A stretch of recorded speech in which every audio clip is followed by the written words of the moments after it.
வணக்கம். இந்த வீடியோவில் நம்ம வெள்ளை பொன்னிங்கிற நெல் ரகத்தை பற்றி தான் பார்க்க போகிறோம். வீடியோ முழுமையாக பாருங்கள். பிடிச்சிருந்தால் லைக் பண்ணுங்கள், ஷேர் பண்ணுங்கள், சப்ஸ்கிரைப் பண்ணுங்கள். இந்த வெள்ளை பொன்னிங்கிற நெல் ரகம் ஒரு 135 நாள் வயதுடைய நெல் ரகமாக இருக்குது. இது பயிர் பண்ணும் காலம் சம்பாலையும் தாளடிலையும் அதிகம் இந்த வெள்ளை பொன்னியை பயிர் பண்ணுறாங்க. இதை நாங்கள் பண்ணதில்லை, இதை பக்கத்து ஃபீல்டில் பண்ண கருத்தை தான் இந்த வீடியோவை சொல்கிறேன். இப்போ இந்த வெள்ளை பொன்னி ஒரு 135 நாளுங்கிறப்ப மோஸ்ட்லி தாளடியில் பயிர் பண்ணுறவங்க தான் பண்ணுவாங்க. சம்பாவில் பயிர் பண்ணுறவங்க இதோட சிறந்த நெல் ரகத்தை தான் பயிர் பண்ணுறாங்க. இது பயிர் பண்ணுறதுக்கு காரணம் இதோட தானிய அமைப்பு. அது நடுத்தர மெல்லிய சன்ன அரிசியாக இருக்குது. அதனால் மில்லுக்காரங்க அதிகம் இந்த நெல் ரகத்தை விரும்புகிறதா சொல்கிறாங்க. இலைக்கருகள், புகையான் இந்த நோய்களுக்கு எதிராக தாங்கி வளரக்கூடிய நெல் ரகம்னு சொல்லி இந்த வெள்ளை பொன்னியை சொல்கிறாங்க. ஸ்டார்டிங்க்கு நாற்றுக்கு ஒரு 25 கிலோ விதை நெல் விட்டதாக சொல்லியிருந்தாங்க. அதுக்கப்புறம் ஒரு 25 நாள்லேருந்து 30 நாளுக்குள்ளே அவங்க நடவு செஞ்சுருந்தாங்க. நடவு செஞ்சு ஒரு 30வது நாள் களை பறித்தாங்க. களை பறிக்கிறப்பயே லைட்டாக இலை சுருட்டு புழு பாதிப்பு தெரிஞ்சதாக சொன்னாங்க. அதுக்கு அவங்க கராத்தேங்கிற மருந்து பயன்படுத்தியிருக்காங்க. அதுக்கு அடுத்ததாக பெரிதளவு வேறு எந்த பாதிப்புமே அவங்க தெரியல. நாங்களும் டெய்லியும் எங்கள் வயலில் பார்க்குறப்ப அவங்க வயலையும் பக்கத்து வயலுங்களும் பார்த்ததுனால எதுவுமே பெருசாக பாதிப்பு இல்லை. அதுக்கு அடுத்ததாக பயிரும் நல்லாவே வந்திருந்தது. ஒரு 30 நாள் 35 நாளுக்குள்ளே ஒரு முறை உரம் யூரியா போட்டிருந்தாங்க. பெருசாக செலவும் இந்த நெல் ரகத்துக்கு அவங்க பண்ணலை. அதுக்கு அடுத்ததாக அவங்க பண்ணியிருந்தது தண்டு துளைப்பான் இருந்தது. ஓரளவுக்கு போன வருடம் எல்லாத்துக்குமே இந்த பாதிப்பு இருந்தது. இலை சுருட்டு புழுவும் பாதிப்பும் இருந்தது, தண்டு துளைப்பான் பாதிப்பும் இருந்தது. அதே மாதிரி அவங்க ஃபீல்டுலேயும் அதே பிரச்சனை இருந்தது. அதுக்கு அடுத்ததாக அவங்க எஃப்எம்சியில் இந்த புழுவுக்கான குருணையை வாங்கி போட்டிருக்காங்க. அதனால் பாதிப்பு கம்மியாக இருக்குது, பெரிதளவில் இல்லை. அதுக்கு அடுத்ததாக அவங்க ஒரு முறை நாங்கள் நெல் ப்ளூம் ஸ்ப்ரே பண்ணதுனால அவங்களும் கோயம்புத்தூர் வேளாண் துறையில் ஃபோன் பண்ணி நெல் ப்ளூம் ஆர்டர் பண்ணி ஒரு ஏக்கருக்கு 4 கிலோ அவங்க பயன்படுத்தியிருக்காங்க. அது 2 முறை பண்ணோம். எதுக்குன்னா நெல்லில் உள்ள பதிர்களை கம்மி பண்ணோம். அதுக்கு அவங்களும் நெல் ப்ளூம் வாங்கி ஸ்ப்ரே பண்ணாங்க. அது 4 கிலோ 500 வருது. நெல் ப்ளூம் தரது மாதிரியே நம்ம கொஞ்சம் பொட்டாஷ் கொஞ்சம் கூடுதலாக கொஞ்சம் கொடுத்தாலே போதும். பொட்டாஷும் சரி, கொஞ்சம் யூரியா கொஞ்சம் கலந்து கொடுத்தாலே நம்மளும் போதும். நெல் ப்ளூம் வாங்காத பட்சத்துக்கு நம்ம யூரியா கதிர் வரப்போ கண்டிப்பாக கொடுத்தோன்னா கதிர் நல்லா வெயிட் வரும். அதுக்கு தான் நெல் ப்ளூமில் அந்த சத்துக்கள் தான் அதிகம் இருக்குது. இருந்தாலும் நம்ம நெல் ப்ளூமை பயன்படுத்துவோம்.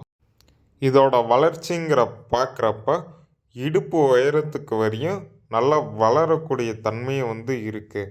முழங்காலுக்கு மேலே இடுப்பு வரையும் நல்லா வளரக்கூடிய தன்மை இருக்குது. நல்லா கூலமும் நல்லா ஒரு ஏக்கருக்கு ஒரு 50 கட்டு பக்கம் கட்டக்கூடிய அளவுக்கு தான் கூலமும் வருது. பெரிய பாதிப்பு வேறு எந்த பாதிப்பும் நெல்லில் இல்லை. ஆனால் சன் அரிசியோட கொஞ்சம் மொத்தமாக தான் இருக்கும், ரொம்பவும் மொத்தமாக இருக்காது. அதுக்கு அடுத்ததாக நம்ம பார்க்குறப்ப இதோட மகசூல் பார்க்குறப்ப ஒரு ஹெக்டருக்கு 5000 கிலோ தான் மகசூல் வருது. இது கம்மி தான். ஏன்னா சம்பா பட்டத்துக்கு மற்ற ரகங்களுக்கு இந்த நெல் ரகம் மகசூலுங்கிறப்ப பார்க்குறப்ப கம்மியாக தான் வருது. ஆனால் மற்ற பாதிப்பு பெரிதாக வரதில்லை. பயிர் தேங்கிறதும் கம்மியாக இருக்குது. நம்மளுக்கு பயிர் தேங்காமல் வந்தாலே ஓரளவுக்கு வந்து மகசூல் வந்து வரும்.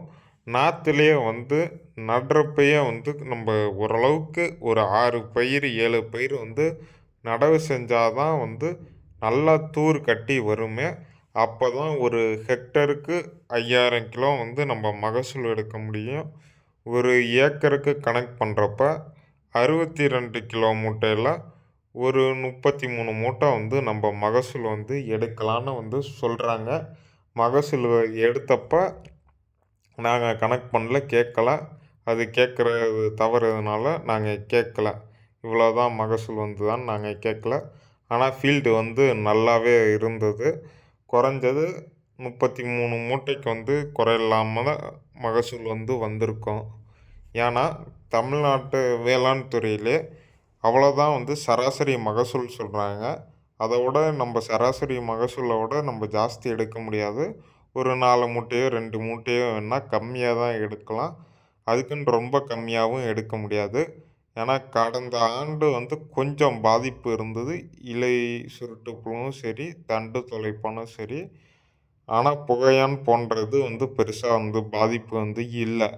ஏன்னா இது கொஞ்சம் தாங்கும் தன்மைக்குடைய நெல் ரகமாக இருந்ததுனால கொஞ்சம் தப்பிச்சுக்கிச்சு. மற்ற ஒரு சில நெல் ரகத்தில் வந்து புகையானோட தாக்குதல் வந்து இருந்தது கடந்த ஆண்டு. இந்த வருஷம் வந்து அதிகம் வந்து விரும்புகிறது வந்து தன்வீர், சூப்பர் அம்மன், ஏடிடி 54 இது போன்ற நெல் ரகங்களை வந்து அதிகம் வந்து விரும்புகிறாங்க. அதன் மத்தியில் வந்து வெள்ளைப்பொன்னியை வந்து விரும்புகிறது வந்து கம்மியாக தான் வந்து இருக்கும். அதுவும் இல்லாமல் நம்ம வந்து ஓரளவுக்கு நல்லா பயிர் பண்ணி கொண்டு வந்துட்டாலும் மழை வந்து கொஞ்சம் ஜாஸ்தி பெஞ்சிருச்சுன்னா இப்படி இந்த நெல் ரகம் வந்து வெள்ளைப்பொன்னி தான் இப்படி சாஞ்ச மாதிரி சாஞ்சிரும். அதுதான் மைனஸு. நம்மளுக்கு வந்து நெல் ரகம் வந்து படுத்துருச்சுனாலே நம்மளுக்கு வந்து அறுக்கிறதுக்கும் வந்து நேரம் வந்து ஜாஸ்தி வந்து வரும். அதுவும் இல்லாமல் தானியமும் வந்து கொட்டும். அதனால் நம்மளுக்கு வந்து எப்படினாலும் நஷ்டம்தான். முடிஞ்ச அளவுக்கு இந்த நெல் ரகத்தை வந்து கொஞ்சம் நம்ம தவிர்க்கலாம். இல்லாத பட்சத்துக்கு வந்து நம்ம வந்து போகலாம். தாளடியில் லேட்டாகிடுச்சுன்னா இந்த நெல் ரகத்துக்கு வந்து போகலாம். ஆனால் மகசூலுங்கிறது நம்மளுக்கு கொஞ்சம் கம்மியாக தான் வந்து இருக்குது. 5000 கிலோ தான் ஹெக்டருக்கு வருது. அதே அடுத்த நெல் ரகம் பார்க்குறப்ப ஒரு 5500 கிலோலேருந்து ஒரு 6000 வந்து கிலோ வரையும் மகசூல் தரக்கூடிய நெல் ரகம்லாம் வந்து இருக்குது. முடிஞ்ச அளவுக்கு தவிர்க்க பாருங்கள். முடியாத பட்சத்துக்கு இந்த நெல் ரகத்துக்கு போகலாம். வீடியோ பிடிச்சிருந்தால் லைக் பண்ணுங்கள், ஷேர் பண்ணுங்கள், சப்ஸ்கிரைப் பண்ணுங்கள். உங்கள் கருத்தையும் கமெண்ட் செக்ஷனில் வந்து சொல்லுங்கள். நன்றி.